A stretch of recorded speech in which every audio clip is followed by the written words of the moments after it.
The morning my power supposedly got shut off, I was standing in my kitchen waiting for a fresh pot of coffee to finish brewing. When I stepped outside, the first thing I noticed was a bright orange notice plastered across my electric meter. In bold letters it read, "Service disconnected. Code violation. HOA enforcement." Across the street, my neighbor was watching the whole thing unfold.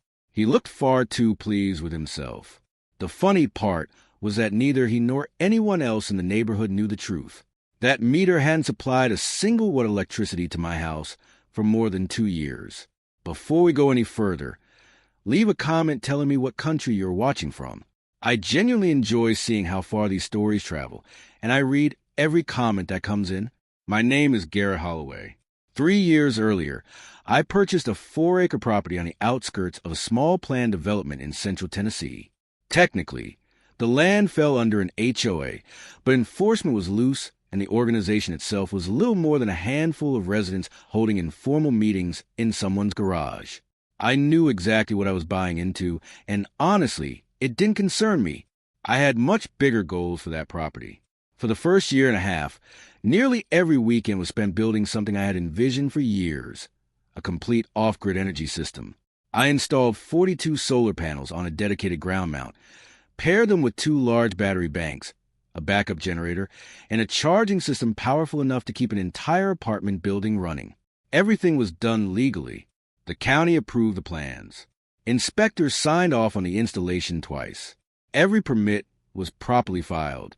Once the system was operational, I voluntarily disconnected from the utility grid, completed all required paperwork with the power company, paid every fee, and closed the account. From that point forward, my home operated entirely on independent power. Then Dorian Westfield moved into the neighborhood. Within a few months, he managed to get himself elected HOA president. Less than 60 days after taking the position, I received my first violation letter. According to Dorian, my solar array was visually disruptive to the character and harmony of the community. I wish I were making that up. I responded by providing copies of my permits and references to Tennessee laws protecting residential solar installations.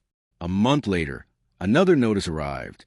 This time, Dorian claimed my panels violated a setback requirement supposedly listed in the HOA regulations.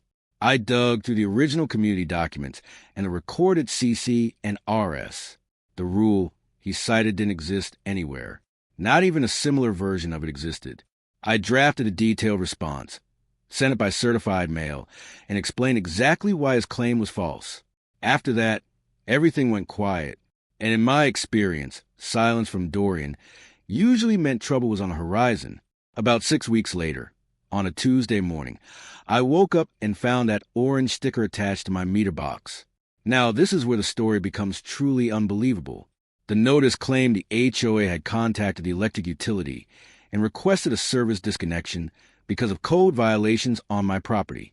There was one major problem with that explanation. I wasn't connected to the utility anymore.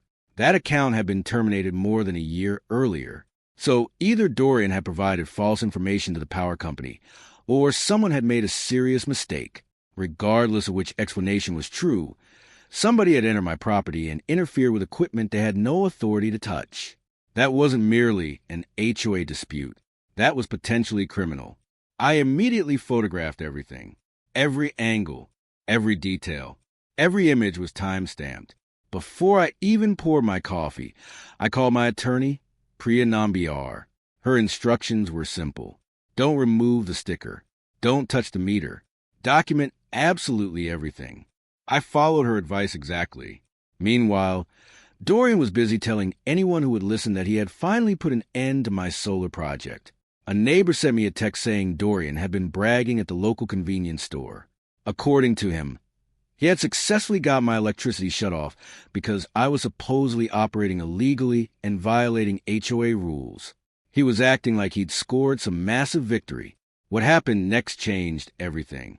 When Priya contacted the utility company, their records revealed something extremely interesting. My service account had been officially closed for 14 months. There was no active electrical connection to terminate.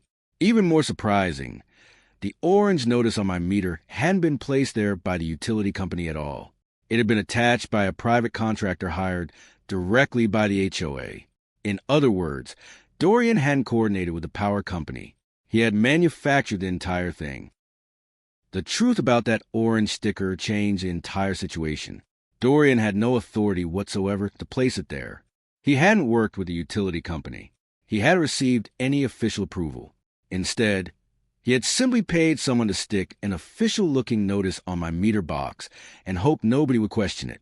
The moment that fact came to light, the entire foundation of his case started falling apart. But Dorian wasn't finished. When Priya sent a formal cease and desist letter to the HOA board, he reacted by calling an emergency meeting. During that meeting, he pushed the board to authorize legal action against me.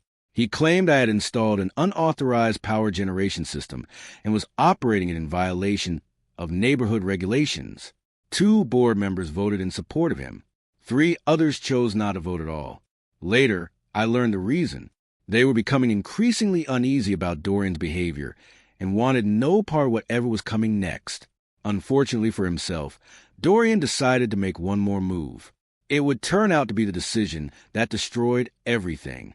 He contacted the county building department and filed a formal complaint alleging that my solar installation lacked permits and posed a safety risk to the community. What he didn't realize was that the county already had every document connected to my project. 4 days later, a county inspector named Horatio Beckett arrived at my property. Horatio wasn't a man who wasted words. For nearly 2 hours, he walked through every part of the installation. He examined permit records, inspection approvals, utility disconnection forms, battery certifications, and compliance documentation. He reviewed everything. When he finished, he handed me a clean inspection report. Then he told me that my system was among the best residential solar installations he had personally reviewed in the previous 12 years. He also noted that someone appeared to have submitted a false complaint and reminded me that the county treated that kind of conduct very seriously. While Horatio was conducting his inspection, Priya was uncovering an even bigger problem for Dorian. She obtained records from the contractor who had placed the orange sticker on my meter box. Those records identified exactly who authorized the work. The payment trail led directly back to the HOA operating account, an account controlled by Dorian himself. Then Priya reviewed communication records from a utility company. What she found was even worse. The records showed that Dorian had contacted the utility company while pretending to be a property manager. He attempted to convince them to disconnect electrical service to my property. The utility company refused. There was no active account to disconnect. After being denied, Dorian bypassed the utility entirely and hired a private contractor to create the appearance of an official disconnection. That wasn't a misunderstanding. That wasn't an HOA dispute. That was fraud. That was impersonation. That was unauthorized interference with private property. Priya immediately filed a lawsuit against Dorian personally as well as the HOA organization. The complaint included claims for fraudulent misrepresentation, unlawful tampering with private property, harassment, and defamation based on statements Dorian had spread throughout the community. Attached to the filing were contractor invoices, utility communication logs, the county's inspection report, and 12 pages of certified correspondence proving that I had repeatedly attempted to resolve every disagreement through proper channels long before legal action became necessary. The fallout was immediate. 3 of the 5 board members resigned almost at once. Only 2 remained. One of them was Dorian. The other lasted right alongside him for exactly 11 days. Then Dorian's own attorney advised him that settlement was his best option. Negotiations began shortly afterward. The final terms remain confidential, but there are few things I can share. Every dollar of my legal expenses was paid.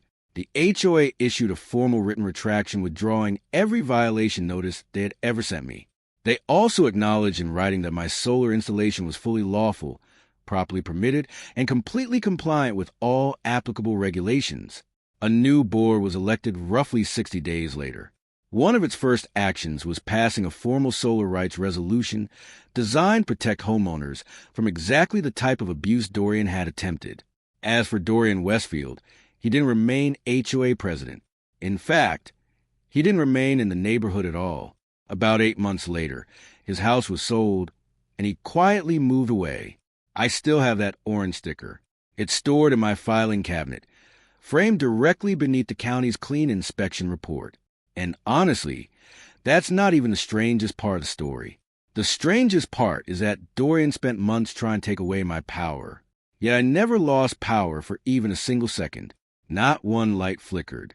Not one appliance shut off. Not one battery bank missed a beat.